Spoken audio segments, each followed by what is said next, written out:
Once a man named Daedalus lived in Athens, the Greek city whose protector was Athena, the goddess of wisdom. One day, Daedalus was making a statue of Athena, and the goddess liked it so much that she decided to give him special powers.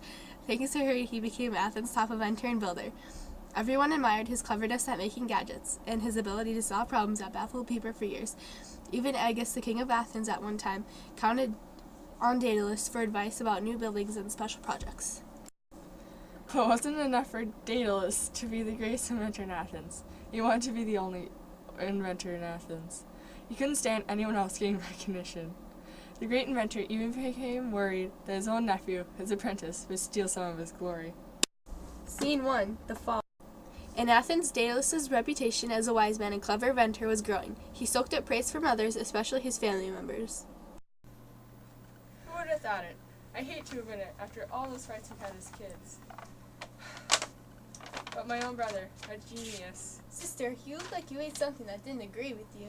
No, it's not my lunch, brother. I'm just remembering that mother always spoiled you, and then Athena sharpened your brain like a little pencil. Some people get all the luck. Now don't get upset just because I'm famous and you're not. My ideas will help the whole city, and if I can ever do you a favor, please let me know. I was hoping you'd say that. My son, Talos, loves to build around the house. He built a doghouse that was so comfortable, the dog refuses to come out. Then he made a mousetrap that's so attractive, the mice have been lining up to try it out. Please, take him on as your apprentice. Teach him something useful. Keep him out of my hair. I don't really need anyone right now. He'll work for free. Please. You must need someone to clean up around here. Someone to take care of all that garbage. Surely Athena didn't give you that special talent. All right. Having a kid around him will allow me more time for my important work. He can start tomorrow, but he must remember that I'm very busy with important people who need to stay out of my way. Thank you. So Talos, a youth about 12 years old, came to stay with his uncle Daedalus. At first, he quietly went about his chores in the inventor's shop. He cleaned up the tools, washed all the dishes, and took out all the rubbish. One day, an Athenian came to the shop to ask Daedalus' help. Talos was sweeping up the corner. I need a tool that can cut through wood quickly and neatly. Chopping wood with an axe is too messy and takes too long. Can you help me? Maybe if you use a bigger axe or a spear. Let me think about it. Come back in a day or two, and I'll have something for you. When the man left, Talos spoke up. Hey, Uncle, look at this drawing I made. It's a plan for a tool called a saw. It will cut through wood more easily than an axe. How does it work? See these sharp parts that look like teeth here? They cut through the wood when you move the teeth back and forth across the wood. I came up with the idea one day when I was emptying the garbage. I saw a fish skeleton and it made me think. Shh, didn't I tell you not to disturb my thinking? Give me that silly drawing and go back to your chores. But Daedalus didn't throw away the silly drawing. He used Talos' idea to make a saw out of metal. Then he brought it to the carpenter.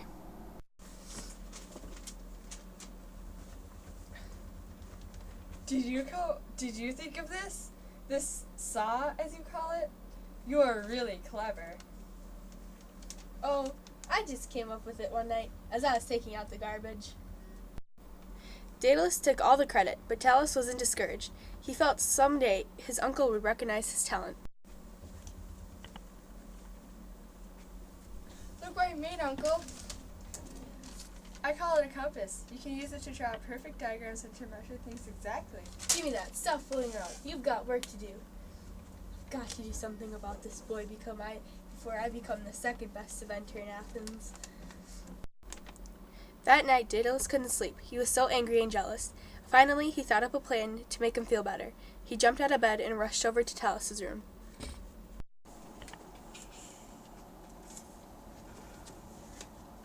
Talos, I was too harsh with you today. Please, forgive me. Come with me now, though. I'd like you to help me with the project right now. It's very important. On top of Athena's temple. I could use your advice. Wow, that would be great. But way up there? Right now? when it's so dark? This shouldn't take long. When they got to the roof of the temple, Daedalus carried out his evil plot. I've been asked to build a statue for that side of the tower. Lean over the edge and tell me if you think it's possible.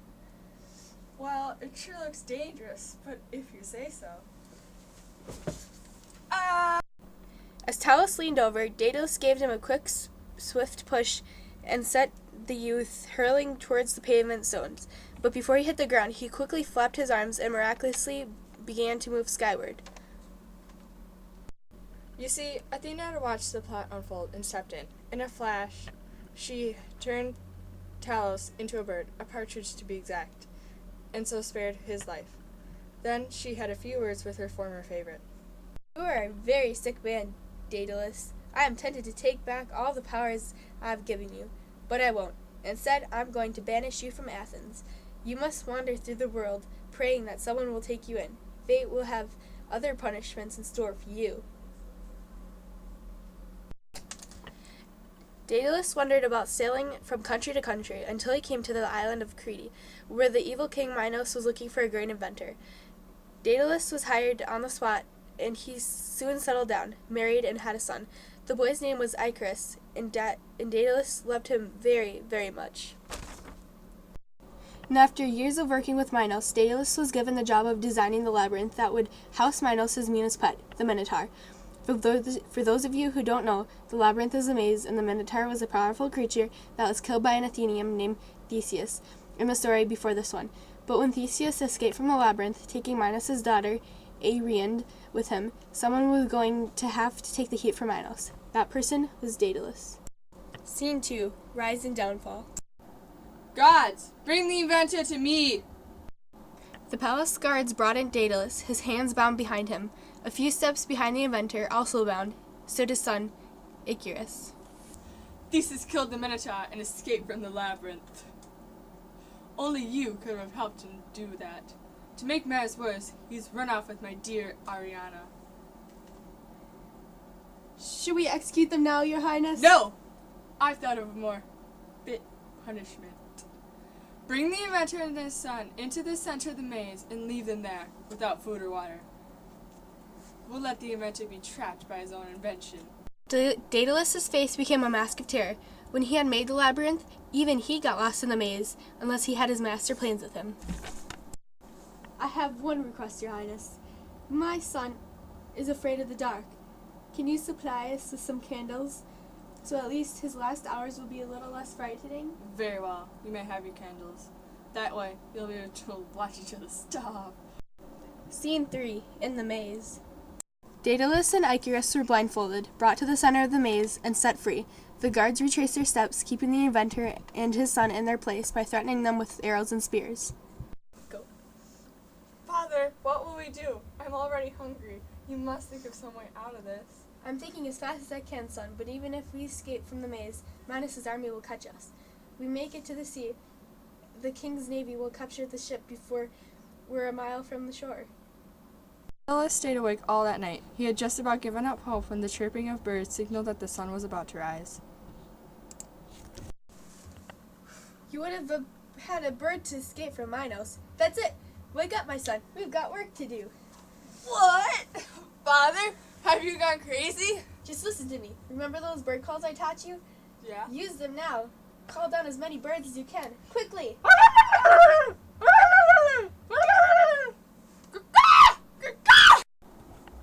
Icarus made sounds that imitated the calls of blackbirds, seagulls, and other birds. Hearing the calls, the birds swooped down toward the inventor and his son in the maze.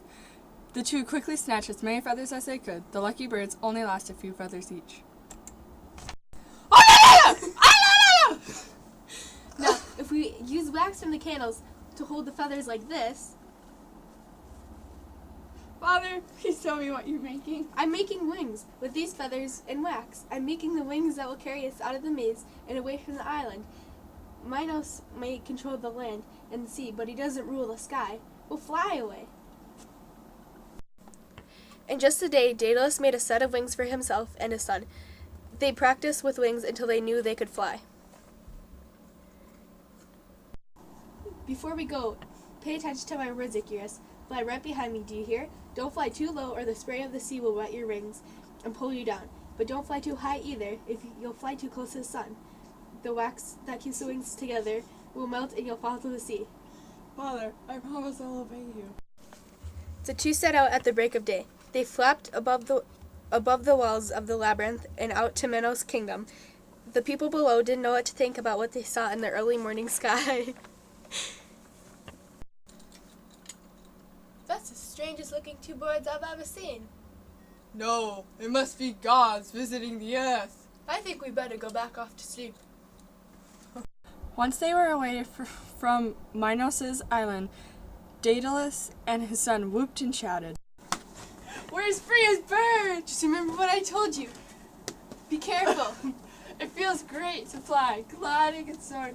Look at this dive I can do. Look how high I can go.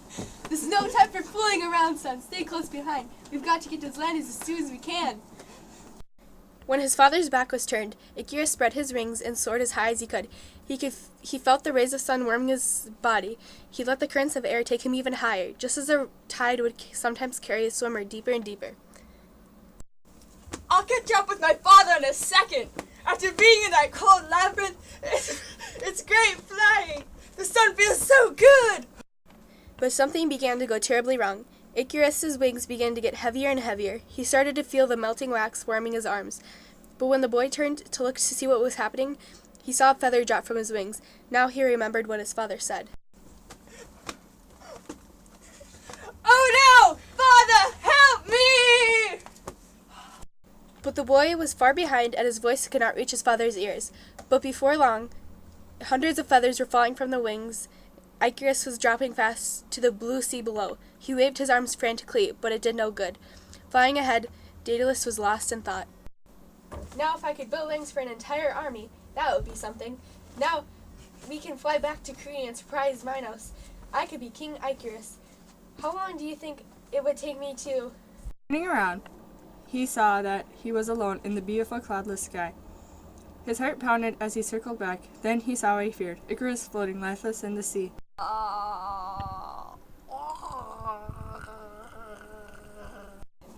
Daedalus landed on the first island he saw and convinced the fishermen there to bring back the body of his son. He buried Icarus on that island. He said goodbye to his son. He noticed a bird sitting on a branch of the tree overlooking the grave. It was a partridge. The kind of bird his nephew Talos had become when Daedalus pushed him off the temple of Athena so many years before. At last, Daedalus understood how wrong and cruel that plan had been. Now that his own son's life had been taken from him. For the rest of his life, it said, Daedalus lived quietly on the island of Sicily, making toys for the children that lived there. He easily could have won fame and fortune if he had built on his flying ideas, but the death of his son caused the inventor to hang up his wings and his desire for fame forever.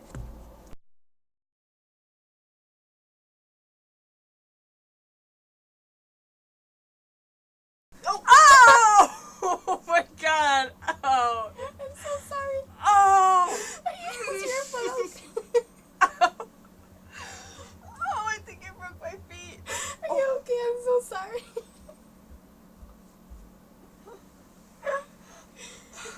Now if I could build wings for an entire army, that would be something. We could fly back to Crete and surprise Minos. Pause it. 3, 2, 1.